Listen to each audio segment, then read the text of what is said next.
Let me just say a few words about what the focus of this next session is. There's a kind of a developmental sequence to the design of the day. We're going to delve more deeply now into the circumstances in which modeling is done and the kinds of obstacles and opportunities that arise in real life as people begin to use these tools.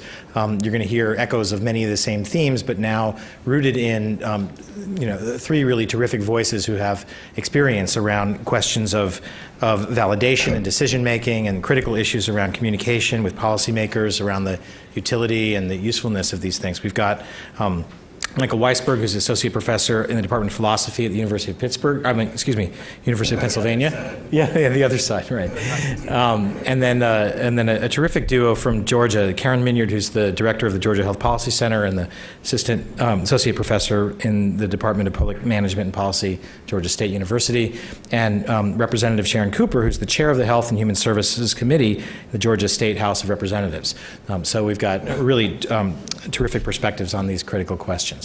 We'll start with Michael. 20 minutes? Yeah, that's okay. Good afternoon, everybody. Thank you very much for being here, for having me. I'm actually definitely an outsider to the field of public health, but I am a modeler, and more importantly, for what I've been asked to talk about, I'm someone who spends a lot of time thinking about methodology in modeling, the nature of evidence in modeling, and those kinds of topics. So I look forward to telling you about what I have to know, what I know about these things. So you've already heard from many speakers today that all models are approximate and idealized. Some have said the sort of famous quote that's often given here, all models are false, but some are useful. I actually don't love this way of putting it, because I think a better way to think about this is what we want is not just useful. We also do want to know true things. We want to basically, what we want to do is use false models as a way to give truer theories or to have more accurate information about the world. So although I'm going to start, like everybody, assuming that all models leave out lots of things, they're approximate in certain ways, they're idealized in certain sorts of ways, I think that we can learn true things and useful things with models. And what I want to talk about at a kind of abstract level is how we might think about that. Because what I'm hoping is I can this could get very technical and very deep, but I want to actually try to give you a kind of big picture perspective on how this might go. So the obligatory, what do I think models are? What do I think modeling is? Well, we've heard mostly what models are, but I actually think it's important to talk about what modeling is. So I think of modeling, the practice of modeling, as surrogate reasoning. So you could think of it as making a stopover with the model. And people have talked today about that we have mental models as well as computational, mathematical, and physical models, and I think that's right, because what we often imagine scenarios or we engage in fantasy. What we're doing is we're engaging in surrogate reasoning. That's the general form of this. So I think of modeling as indirect representation analysis of some real-world target using a model, and that's the story. And what I want to do today, and in fact what I was asked to do, is to not really look at a complex model and not to even look at a public health model, but to actually take one of the simplest models that actually informs a lot of modern thinking about computational modeling, something that's, if you read any of the complex systems literature, the kind of thing coming out of the Santa Fe Institute, if you read anything about agent-based modeling, this is one of the earliest examples of that kind of modeling, and it's really at the heart of of how many people are thinking about it. So it's a very interesting model for us to think about as we wonder what would it take to use a model to learn true things about the world, or maybe not learn true things about the world. So here's my city, Philadelphia, not Pittsburgh. This is a city which, if you look at the aggregate statistics, is quite diverse. It's about 40% African American, 40% Caucasian, and about 10% Asian and 10% Latino. And if you look, however, at the census tract by census tract, it's not at all diverse. It's quite segregated, like most northeastern cities are. The figure on the left is the darkness of the green is the percentage of African Americans, and the one on the right is the percentage of Caucasians. And you can see that the core of the city is quite white. West Philadelphia, North Philadelphia, quite African American. If you go across the river into New Jersey, you see Camden is quite black, and then all the surrounding parts of southern Jersey are quite white. This is another diagram from the more recent census, same story. Now this is a kind of, we'll set one kind of idea, but As you all know, it's often not useful to look at such a complex map. You want to try to reduce the dimensionality to something that you might actually be able to study more carefully. So demographers like diagrams like this. This is called an exposure index. And what this says is if you're Caucasian or African American, what do your neighbors look like in your census tract? And it turns out in Philadelphia, if you're Caucasian, then 75% of your neighbors are Caucasian. And if you're African American, then 75% of your neighbors are African American. So that's the kind of pattern that modelers like, because that's the sort of thing that we can say, well, can we make a model that reproduces a pattern like that? And there's a very, very influential, very, very simple model that can reproduce this pattern. And let me show it to you. The model is called Schelling's model of segregation. Maybe some of you know it. Yeah, I see half nods and half yeses, half no's. Perfect. So Schelling's model of segregation, one of the earliest agent-based models, not something that he even did on a computer. He did it on a chessboard. And he said, I think he was thinking about Baltimore, not Philadelphia, but he said, what could make a city segregate like this? What could generate the kind of pattern that I showed you here? Well, racism could do it, but that's a very distinct pattern, and maybe not everybody's so racist, so can there be other mechanisms? So he said, let's imagine the city is a grid. And in the case, if you know Philly is kind of a grid. Good Quaker city, rational design, right angles everywhere, much better than DC to get around. So it kind of looks like a grid. And just to focus on this little piece of the grid, this tic-tac-toe board part, the 9 adjacent squares, this is what people in this business call a Moore neighborhood. So Schelling said, let's imagine the following incredibly simple scenario. People are either happy or they're not happy. And if they're happy, they stay put. If they're not happy, they move. Their happiness is determined entirely on the basis of what their neighbors are like. And in particular, these are not racist people, but they're people who want at least some of their neighbors to be like them. So if you turn out to be the only black person in a neighborhood full of white people, then you'll move. But you're completely indifferent between quite a lot of people of your race or not so many people. You just have some threshold. So the model basically is like this. You have a grid, and all of the agents have the following decision rule. Are N% of my neighbors like me? If yes, then do nothing. If no, find the nearest open space and move your house there. And that's the model. So how does it work? Well, let's imagine we have blue people and yellow people. We lay them out on a grid, and we will give them Schelling's decision rule, and we'll give them this threshold of 30%. Right now, the blues and the yellows are distributed randomly on that grid. I just had the computer put them in random places and gave all of them this rule. If 30% of my neighbors are like me, stay. 30% or more are like me, stay. If it drops below 30%, then move. Let me let it run for you, and you'll find in just a couple of time steps, you get huge patches of blue and huge patches, well, they're not that huge, but you get patches of blue and patches of yellow. You're actually seeing here about 70 to 75% degree of segregation, even though you started it with integration, 50-50. If we bump that utility function up to 70%, that threshold, and we run the model, now you'll see you actually get much larger patches forming. You actually get almost 100% segregation. Okay, so it's a nice cartoon. This is showing you the exposure index calculated for this model, and lo and behold, you can calculate that same 75% exposure for the blues and the yellows that you could see in the actual data from Philadelphia. So this model is a very influential model. There are lots of people that will tell you this is the story. I'm not one of them, but that's sort of besides the point. It's very influential. It guides the way people think. And there's no question, of course, no one who defends this model thinks that this model isn't simplified, isn't idealized, isn't approximate. Everybody knows that all models are like this. But the question is, if you want to actually make a decision with this, or if you want to just theorize about social dynamics, is this model good enough? Have we learned something true about Philadelphia or about Baltimore or whatever city you're interested in? Is it reliable for any purpose?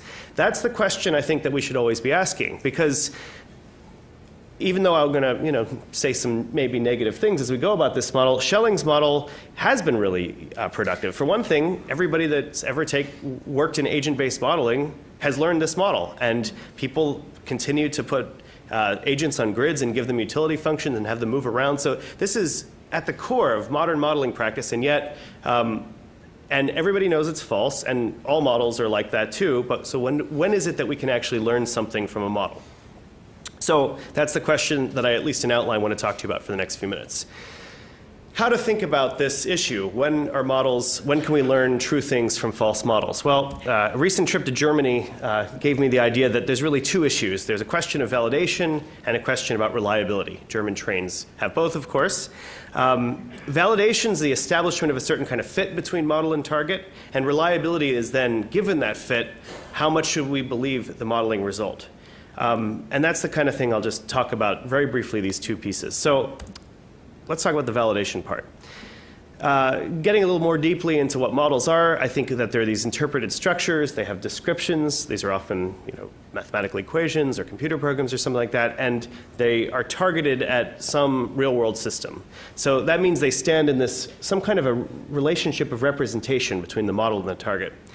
And when we ask about validating a model, we're actually asking about this representation relation. We're actually asking something like this. We want to know, I say, to what extent is the model similar to its target? So a kind of way to put this in logic ease is to say, model M is similar to target T in respects R1 through Rn, and we try to fill that in. So what we want to try to do then is say, well, do we have any way to account for that? Now, there are two questions here. One is, how do we get evidence about that relation? And then there's the other question, what is it the thing that we even want? Because we know that in traditional science, truth is the thing that we want. We want the model not to be similar to the target. We want the model to truthfully describe the target. But in modeling, we want the model to be similar to the target. So is there anything at all we can say about that? I mean, there's this long tradition in linguistics and in philosophy of language, lots of other places of saying similarity is this incredibly weird, vague thing. And although modelers talk about it all the time, you should be ashamed of yourselves. But actually, I think there is something that we can say about it. I'll tell you about it in outline. You can read more about it here. Basically, what I think similarity that's relevant for us is a matter of weighted feature matching. Basically, what we're doing is this. We're saying if the red circle is the model and the blue circle is the target, and we're saying that we can think of the model as being composed of a set of features, and the target is being composed of a set of features. These might be things like, the particular segregation pattern in a city. It might be the exposure index. It could be the vaccination rate. It could be the oscillatory character of a spring. It could be many, many different things. It's one of the things that's nice about this representation is it's completely indifferent to this. But the important thing is that we can construct a function that says that the similarity of the model to the target is essentially this it's this ratio of the intersection of the model and the features shared by the model and the target, so the part that's the overlap in the Venn diagram, to these differences, the m minus t and the t minus m. These are called set complements. What the model has that the target doesn't have, what the target has that the model doesn't have. And if you actually had a perfect match, of course, this would equal 1. But the idea is that we can look at this ratio. Now, I just put these bars on here just talking about cardinality, but the important thing, of course, is that in real modeling, we don't just say any old features are important. We start, first of all, with a set of features that we think are actually of interest. In the parts of the natural sciences that we have very highly developed theories, we can just read them off. So if you're talking about modeling climate change, fluid dynamics will just tell you that some features are important and some features are not important. Features having to do with things like these dimensionless quantities like the Reynolds number, these might need to be included. When you're talking about the life sciences like we're talking about and social sciences, much, much more difficult. We need lots of investigation to try to actually figure out what are the features that go into this calculation in the first place. Then once we have them, we also need to weight them, because this is not simply a matter of just inclusion or not inclusion. It's also that we learn that some features are more important than others. So at the end of the day, going through various steps, we might start to say, well, what are the kinds of features that are shared between model and target in the Schelling model of segregation? So we might say, well, one feature that's shared between the model and the target is this exposure index. Another one that's shared is the formation of these segregated clusters. We saw that both in the map of the real city. We saw it also in the model. We know, however, that even though we don't probably actually know what people's real utility functions are for their housing preferences in Philadelphia, we can almost be certain that they're not completely shared. Some people have very different ideas about who they want to be their neighbors than others. So even without knowing what they are, we know that that's just something that's not shared between model and target. Similarly, as rational of a city as Philadelphia is, it's not a perfectly regular grid, right? The Quaker idea got, they're the grand boulevards that go on diagonals. And then there are unknowns, like what exactly is the preference for like neighbors? So one of the things that one should start to do when you start evaluating a model and thinking about the validation step is asking, what do we know about the features that are shared between model and target? And then the second part, of course, the really important part is what weight is one supposed to put? So this really ugly looking equation down the bottom is sort of the full expression of this, and if anyone wants in the discussion, I can go into some of the details. But the idea is we actually can start to think about a function that actually literally takes feature by feature and returns a weight on that feature. And we can think about each one of these terms having to do with shared attributes and shared mechanisms, and we can return weights for particular terms. And the reason that's important is because those sorts of things, unlike the sharedness or not, which is an empirical matter, where the weights sit have not just to do with what the world is like, but also with what the theorist, the experimentalist, or the consumer of the model actually cares about. What we might think of as the standards of fidelity that the consumer of the model actually wants to know. So there's not just going to be a single answer to the question of how similar is this model to the target, and hence how validated is this model with respect to the target. It actually matters what standards of fidelity the consumer of the model is interested in. And this is something that I think we should talk about in some detail later. Slide appeared twice somehow. Just going to the second piece of this and wrapping up. This is the inference that we've all been saying through the day that we should not make, right? We shouldn't say, because the model says so, I should believe and act on it, right? We know that a more nuanced assessment of the reliability needs to be made. We know, hopefully also, that even the question of validation depends on interests. So how is it that we're supposed to start to get a handle on reliability? So I've already said I think we should start with this step of validation that takes into account the interests of the consumer. But then we also, and we need to do this issue about reconstructing the shared features. But then the last thing is, I actually think we've heard about sensitivity analysis, but there's a more general way to think about this as robustness analysis, sensitivity analysis being an important piece of this. And what is robustness analysis? Well, this is a very influential paper in this field by Dick Levins, 1966. He says, if these models, despite their different assumptions, lead to similar results, we have what we can call a robust theorem that is relatively free of the details of the model. Hence, and the best line ever in any paper on methodology, our truth is at the intersection of independent lies. It's an even better way to think about modeling, right? We're trying to find the truth at the intersection of independent lies. So what does Levins mean? He said, so sensitivity analysis is we change the parameters of the model and we see, in what regions does the model give us the same results. Levins thinks that's a good start, but we want to go even further. We want to change the basic structural assumptions. We want to add causal factors, remove causal factors. We want to maybe change the representational system in which the model is embedded. Why do we do this? Because these are all independent, these are all lies, right? So what we're trying to figure out is what can we get away with without knowing, and what do we really need to know? So we try to validate a model for a target as best we can, and then we find out, we sort of expand this ball around the model to see in that region, is this model, given this, what we want to know from it, is it telling us the kinds of things that we're after? And there is a kind of, I was saying this already, there's parameter robustness, there's structural robustness, there's representational robustness. So just wrapping up. Heard this before. All models are idealized, so none are to be fully believed. You shouldn't put your faith in the model. Instead, you should put your faith in the robust results of well-validated models, where you've had input into the way that the fidelity criteria are set. Secondly, we need to spend a lot more time thinking about this, not just the question we want answered, but the standards of fidelity that we require. There's a world of difference between the kind of academic models that I work with and trying to make decision support models when we're talking about flu pandemic. And there isn't a universal answer to this kind of question. It's something that actually has to be worked out. But what I think is that there are frameworks that we can use to say, once you've told me what standard you want, I can tell you something about what the model needs to be like in order to establish that. And whether you're a model maker or a model consumer, I think we should insist on all the forms of robustness analysis. We should not accept one graph that's the result of one set of simulations on a model or one set of mathematical analyses. We need to know what happens when we poke and prod and break and strain. And that's probably the most important thing, and the thing I think that, just from teaching students about this, the thing that's least understood, because even when people struggle to make a model, sometimes you're just so glad that it's done. You want to be done with it, but that should only be about 10% of the work. And when you're seeing it, I showed you a really simple animation, which some people already thought was really cool, right? I could have put a much fancier thing, and it would be even, could pull the wool over your eyes even more. But again, you really want to see pounding on. So I'll tell you, the Schelling model is really robust. It's just not validated. So that's the end of the story for me. Thank you very much.